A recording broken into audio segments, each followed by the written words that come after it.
People often ask me, what does a product owner actually do all day? And the honest answer is, it depends.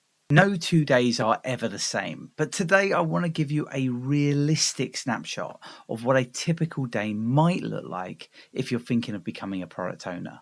I'm Sam. I've been a product owner and delivery manager for well over a decade, mainly working on brand new products. And this is a day in my life. Most mornings start pretty quietly, just me, coffee, and a lot of context switching. Around 8:30 until 9:30, I'm usually going through emails and messages from the night before.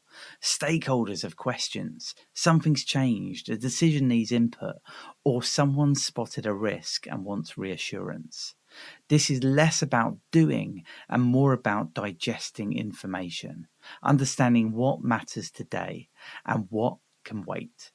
Around 9:30, I'll usually have a stand-up meeting with my cross-functional delivery squad.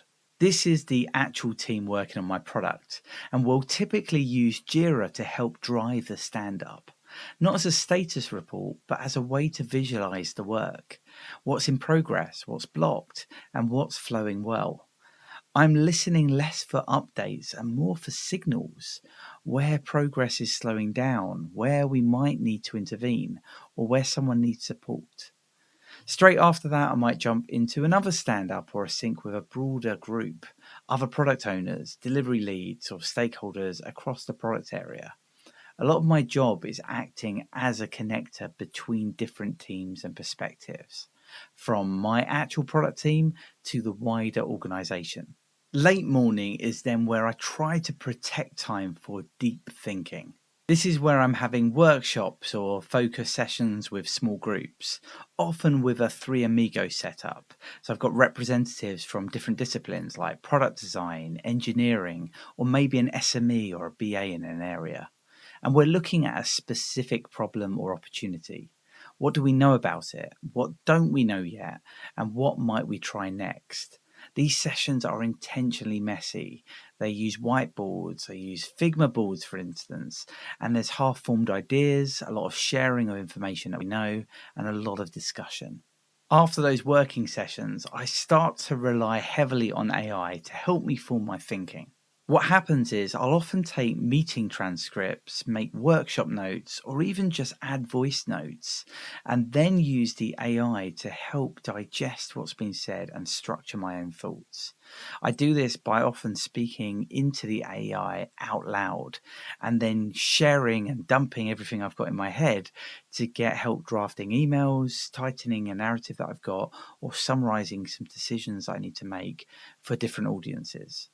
If we've landed on a new idea or concept, I then will often actually prototype it quickly too. I'll use tools like Vercel's V0 or Lovable or Bolt.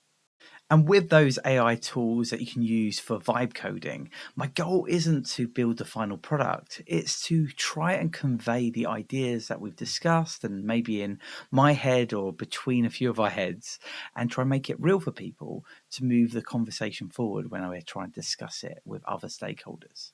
Just to be clear, these are the tools that I use, but other teams might use different equivalents. So you might use a different vibe coding tool or maybe a different tool for managing your work. It's all the same effectively.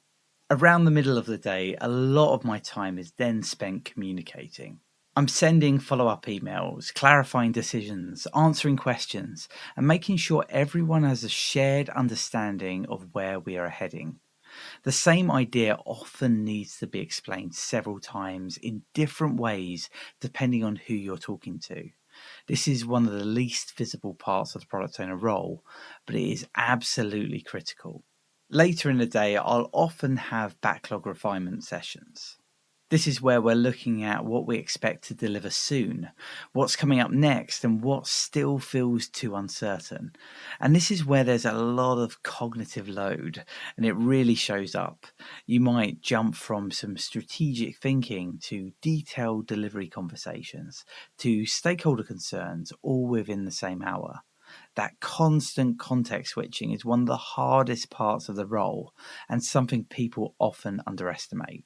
And then by the end of the day, I often need a bit of quiet time to reset.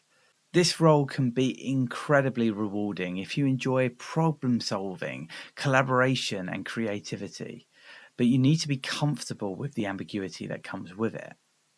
But that is mentally demanding. So if you prefer a role that has clear focus, maybe clear right or wrong answers, then this may not be the role that is exactly for you. And that's fine.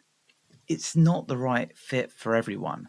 And you should find out whether this is the real thing that you want to go after.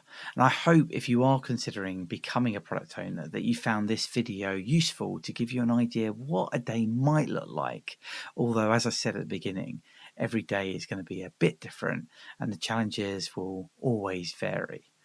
Now, if you enjoyed content like this and you're interested in becoming a product owner, then please do give a like to this video and subscribe to the channel, because I'm a product owner and I'm sharing lots of advice and tips on this channel from my over a decade of experience.